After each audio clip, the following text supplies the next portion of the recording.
আওয়ামী লীগকে বাদ দিয়ে বাংলাদেশে কোনো বিশ্বাসযোগ্য, গ্রহণযোগ্য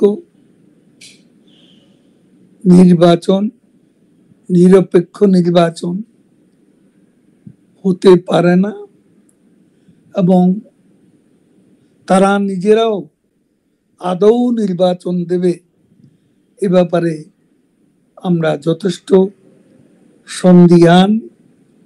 নির্বাচনের নামে আজকে তাদের যে অশুভ অ্যালায়েন্স, এই অ্যালায়েন্সকে নিয়ে তারা আজ সংস্কারের নামে গোটা জাতিকে বিভ্রান্ত করছে। আজকে বিচারের নামে ক্যাঙ্গারু কোর্ট বসিয়ে প্রহসন করছে।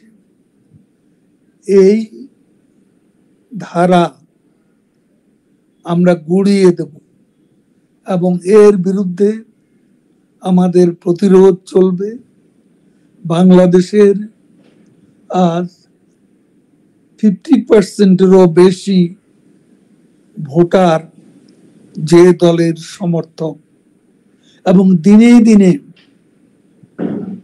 শেখ হাসিনার পক্ষে জনমত বাড়ছে, সেই দলকে বাদ দিয়ে এদেশে